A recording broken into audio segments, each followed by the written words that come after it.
J'en ai ras le cul. Voilà ce que vous avez pu entendre sur mes streams. Salut les crushers, j'espère que vous allez bien. Il n'y a pas eu de vidéo récap sur la quatrième semaine du challenge. C'est normal, j'avais pas fait beaucoup de mains, donc j'ai préféré attendre.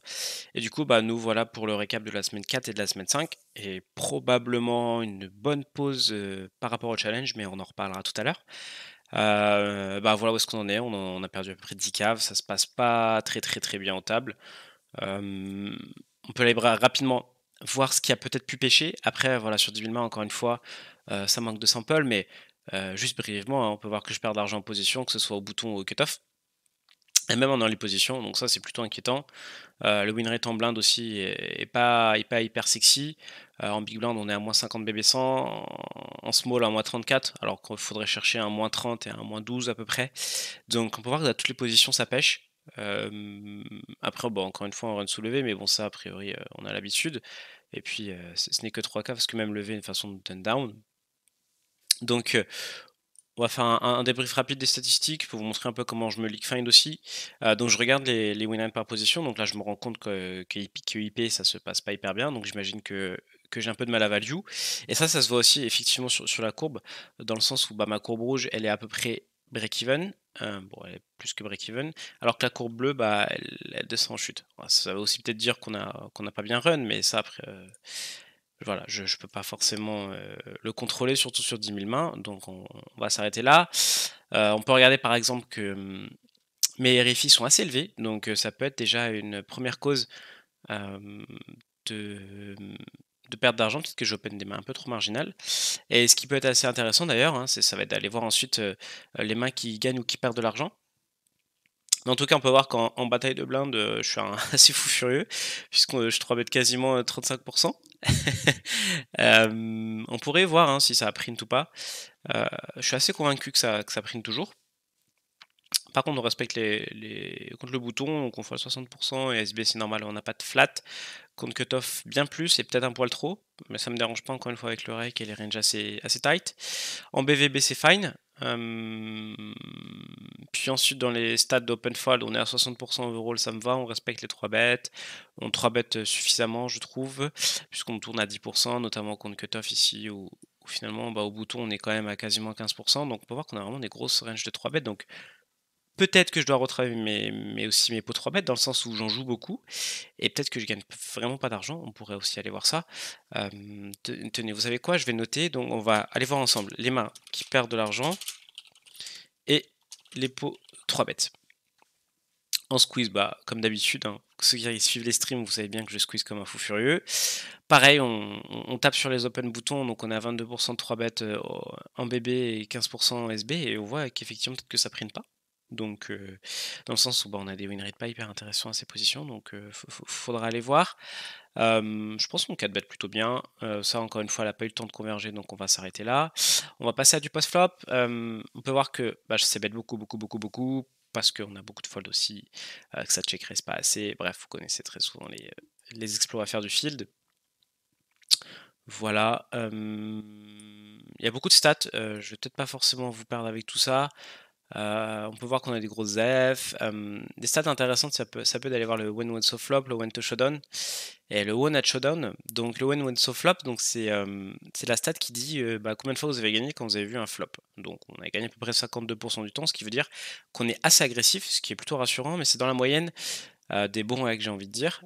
Si on veut être un excellent règle, il faut aller chercher un truc à 54, 55 où vraiment on va taper, taper, taper et beaucoup gagner post-flop. Donc peut-être qu'effectivement je manque un peu de fold d'équité dans certains spots quand je bluffe. Le one at showdown, donc c'est ce qu'on gagne au showdown. Donc voilà, a priori on ne gagne pas souvent au showdown, mais ça se voit hein, encore une fois sur notre courbe. Je cherche le one to showdown, je l'ai pas mis. Il est là, il est à 28,58. Peut-être un poil too much pour le field.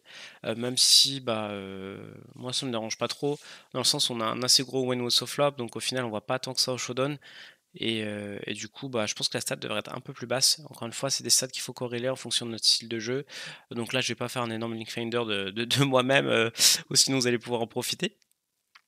Mais voilà overall où est-ce qu'on en est. Aujourd'hui, bah, encore une fois, voilà, c'était sur les 2 dernières semaines. Maintenant, on pourrait refaire le travail sur l'ensemble des mains qu'on a, donc à peu près 30 000 mains. Si vous voulez, je vais enlever le filtre et je vais mettre all date juste pour que vous voyez combien j'ai raqué. Donc on est à 2038 €, ce qui représente, 40 caves, même 41 caves quasiment. C'est juste insane quoi.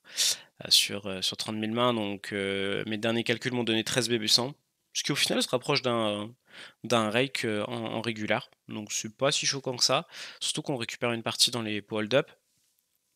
Maintenant mon rakeback est inexistant, j'ai à peine 10 sur Winamax, donc ça nous permet, pas forcément de gagner, plus que ça. Donc voilà où est-ce qu'on en est sur l'ensemble du challenge. Je vais vous poster la courbe et en fait, donc là où je voulais en venir, c'est que là, je vais faire une grosse pause parce que j'en ai un peu marre, je prends pas de plaisir en stream. Je pense que ça se voit pour vous aussi, je m'amuse pas du tout, c'est pas hyper, plaisant à suivre. D'habitude, je suis assez de bonne humeur et franchement, à chaque fois que je joue de la GoFast, à la fin, je suis écœuré. Le format est vraiment en fait, il est horrible à jouer parce que le feed est hyper neat, il y a quasiment pas de fiches. On est bien entendu toujours fortement requé et du coup, il y a vraiment pas beaucoup de place pour, des lignes d'explos, c'est un style de jeu que j'ai beaucoup développé et moi derrière la GTO je vous cache pas, je suis pas forcément un très bon joueur GTO, même loin de là. Je connais deux trois principes mais ça s'arrête là et c'est peut-être pour ça d'ailleurs que je m'en sors pas bien sur la GoFast et que pour moi il est temps de retourner en régular donc pour la suite, là il va y avoir les vacances, donc on va y réfléchir. J'attends vos propositions en commentaire, n'hésitez vraiment pas à me dire ce que vous souhaitez voir sur la chaîne, que ce soit en challenge en NL50, en régular. Si vous voulez voir des limites en dessous, il y a pas de souci. Mais là, on va faire une pause, de la GoFast parce que voilà, too much pour moi. Et du coup, on peut aller voir tous ensemble. Donc je reviens sur, le League Finder et on va faire, du coup un alors comment est-ce que ça marche?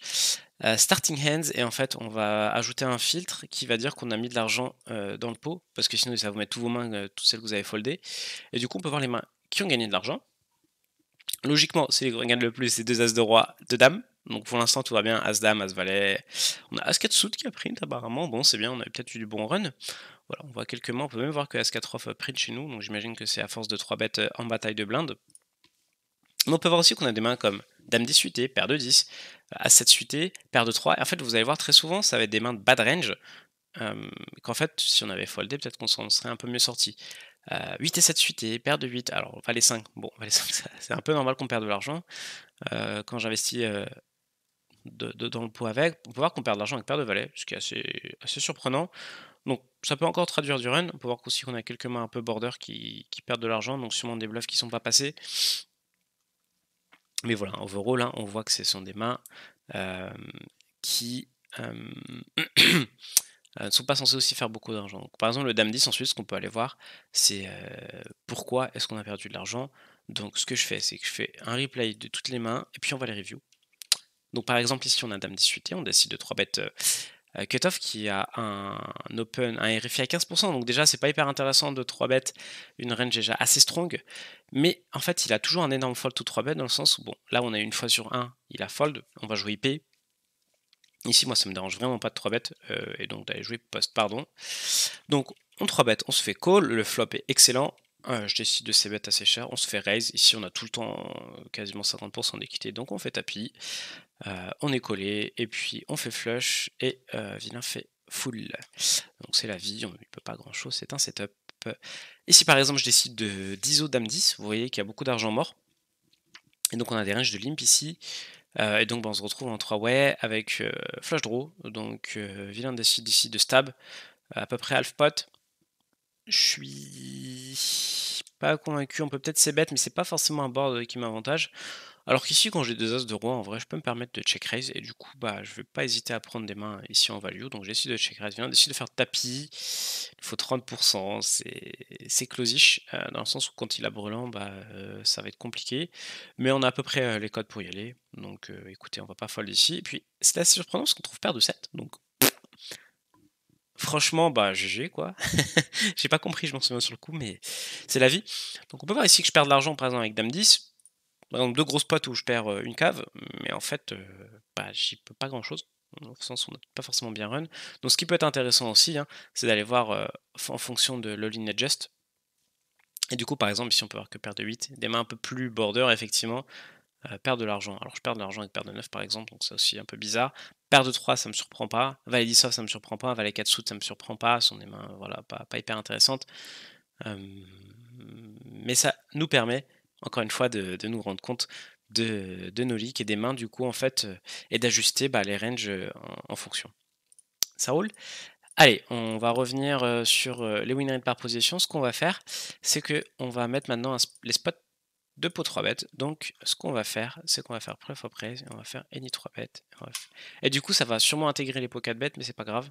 On peut voir qu'en pot 3 bêtes, bah, finalement on print pas tant que ça. Bon, on n'a pas forcément de chance, mais par exemple que, bah, au bouton, on gagne 5 € quoi, en pot 3 bêtes. C'est vraiment pas hyper fou. Là où dans d'autres positions, bah, on print, on peut voir qu'en SB je perds de l'argent. Bon, encore une fois, c'est parce que le lineage n'était pas intéressant, mais on peut aller voir le graphe, hein, finalement, voir à quoi ressemble notre range en pot 3 bêtes. Bon, malheureusement, j'ai pas forcément plus d'infos sur les stats et tout, on pourrait aller voir des spots, hein, mais c'est la démarche à suivre, et en tout cas, bah, je vous encourage à faire de même si vous voulez travailler votre jeu et vous auto-link-finder. N'hésitez pas à vous servir de ces outils sur Poker Tracker 4. Voilà, donc c'était une vidéo peut-être un peu brouillon, j'aurais peut-être pu un peu mieux la préparer, mais je souhaitais la faire avant de partir en vacances, histoire de vous donner un petit update. Comme je vous l'ai dit, du coup, pause du challenge, on va faire autre chose, je sais pas quoi, j'attends vos propositions. N'hésitez pas à vous abonner du coup pour suivre la suite. Et moi je vous laisse là-dessus, je vous souhaite de très bonnes vacances, profitez bien, reposez-vous bien, parce que le poker c'est qu'un jeu, et au final, ce qui compte, le plus important, c'est de kiffer. Allez, ciao les crushers!